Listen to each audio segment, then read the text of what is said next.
and good morning and greetings from the Vasa Central Hospital. I'm really obliged to have this opportunity to be here to talk to you, and I realize that you have done a lot of work to make this happen. I really can appreciate that. I know that you have spent many evenings and nights and weekends to make this possible. Well, as I was introduced, I work at the Vasa Central Hospital, more or less the last decade as in administrative field. According to my daughters, I don't really do any real work anymore. And I've been a doctor already for more than 30 years. I have a PhD degree in the subject was sleep apnea in children. I'm going to tell a little bit about that at the end of this session. I have always worked in 3 different countries, here in Finland in 3 different hospitals, and I have seen that things can be done in different ways, usually with the same end result, but of course today in the efficient world we need to standardize our processes in the medical field as in the same way as in every industry, so to say.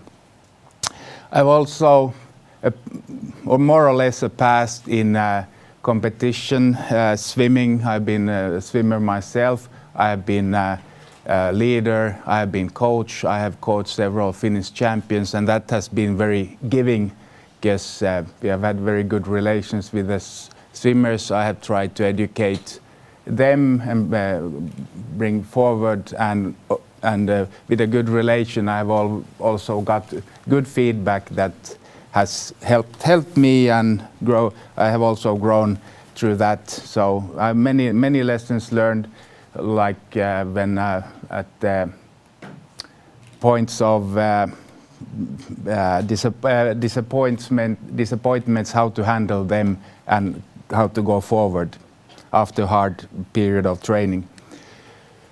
A few words about the healthcare system. You know probably that there's enormous reform coming up in this field.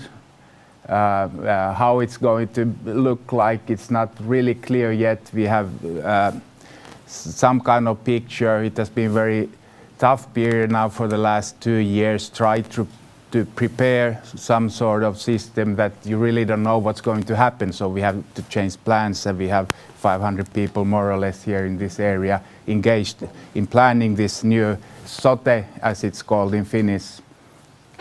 But one thing is for sure, that competition is increasing. It has been quite stable and sort of safe to work in the hospital. The patients come from the area, but now it's changing. The hospitals have already the last few years been competing. The patients are becoming more clients. They can choose if they want to be treated here, or if they want to go to the neighboring hospital, or even if they want to go to Helsinki, soon probably even more within EU.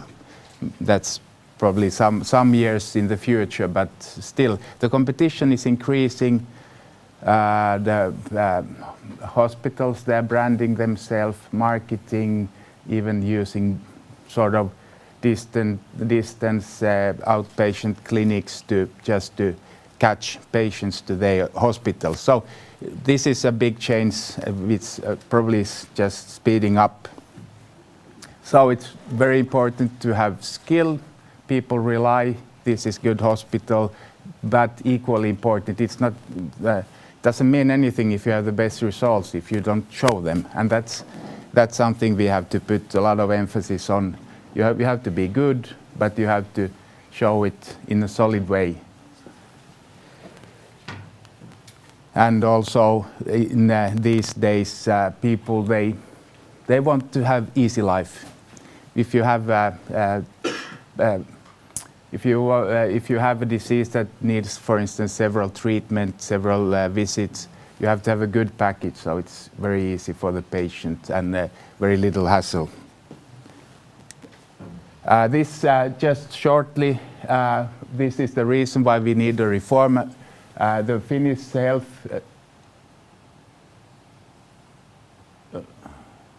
well, it doesn't show, but the Finnish healthcare system is at least one of the most efficient in the world.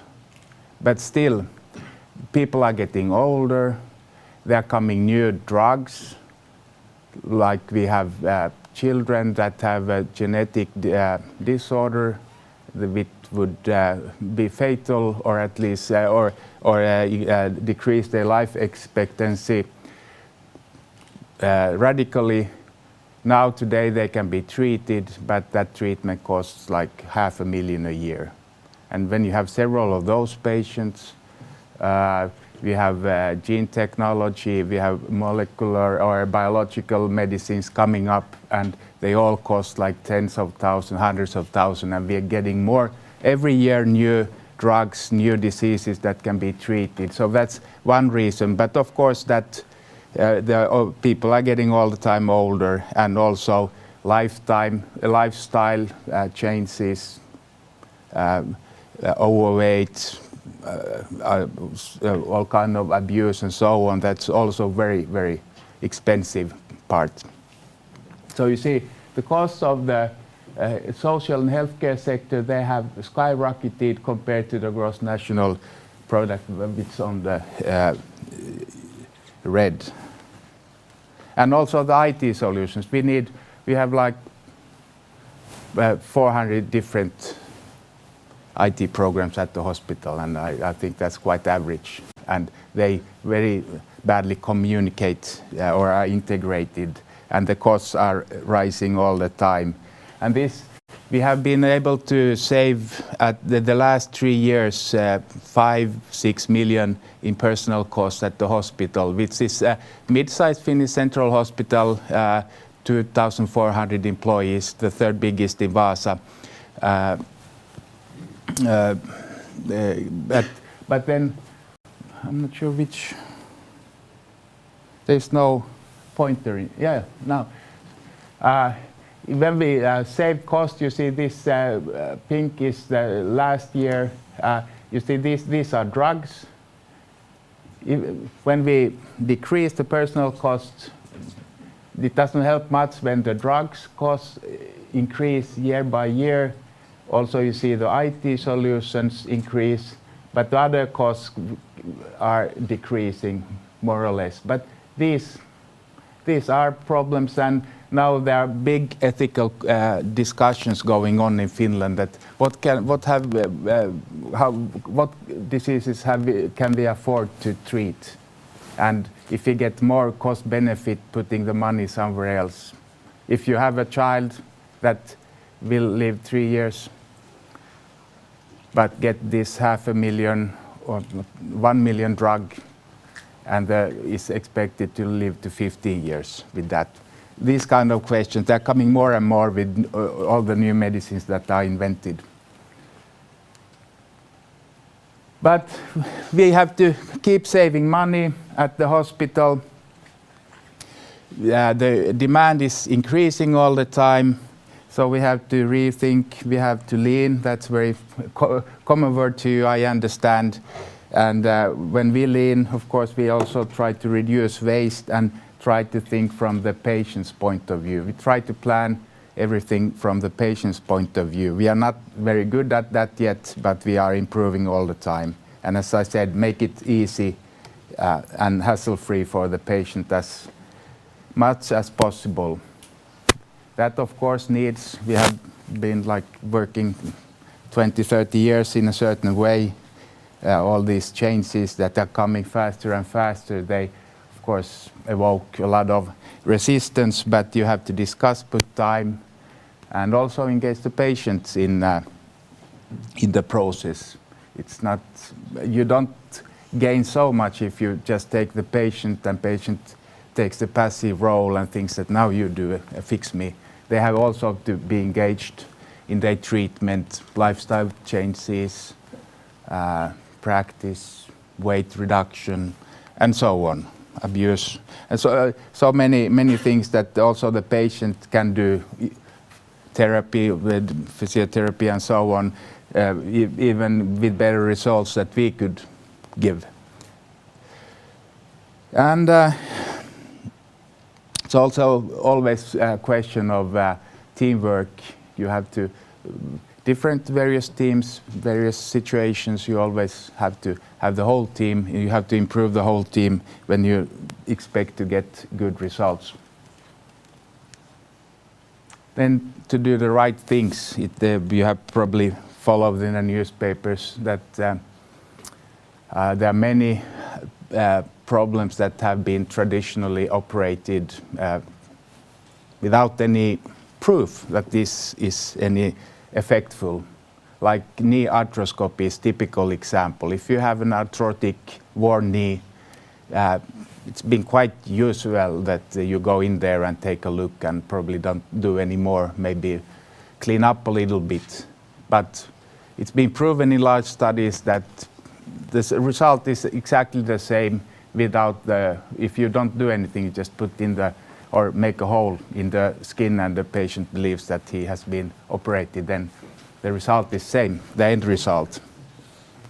And the same applies to shoulder.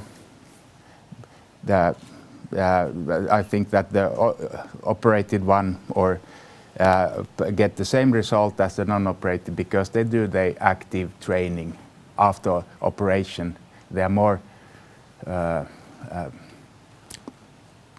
motivated to practice after training, so that's why they get the same result that the ones that were not operated. Well, as things are changing, some things are not. And at the hospital, we have very skilled, experienced people, some maybe with, let's say, different size of egos, and they are essential for good results, good care. So it's very important, of course, for us as well as you in your nowadays coming work to recruit the right people and also retain.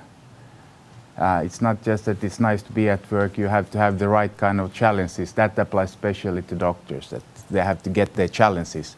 And you always in any work, 90-95% becomes routine after a while. So you have to have these challenges that sort of freshes it up.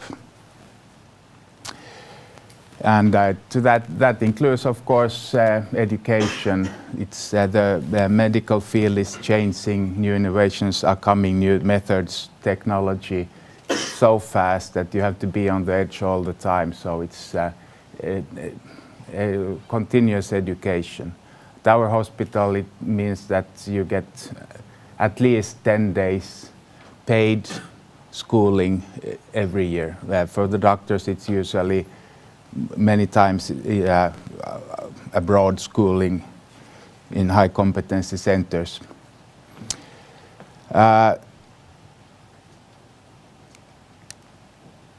Well, maybe this can. I thought these could be some general rules or apply to many fields. In medicine, it's very important with humility. If you make a mistake, you have to accept it yourself. That if you don't accept it yourself, then that's a difficult position, and you have to admit it. And if something happens to the patient, you have to be very honest with the patient, admit and apologize, and then go further. And you have to learn from that lesson. It can be hard, but if you, as a doctor, if you say you never have done any mistakes, that means you have done nothing.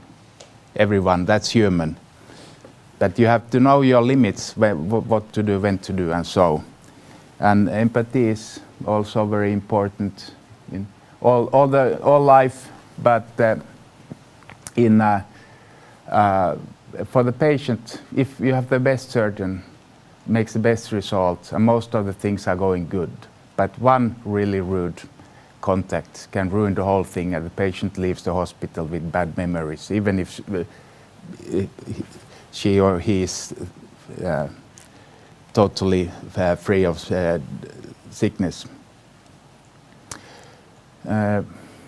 Nowadays, leadership shall be engaging. You have to take your team with you, have them to feel that you are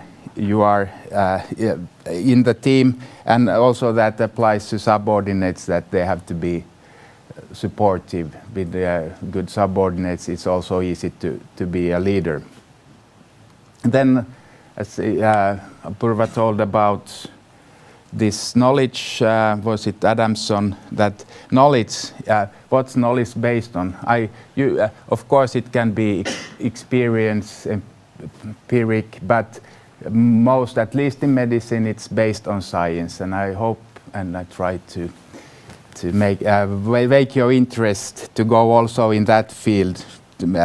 Via science, you learn to analyze and think critically what is really true, what's not, and where to find the answers, and find really interesting answers is of course the crown jewel of science, and then apply that to industry or life or your medical field. So thank you for your time. I hope you all have a good day.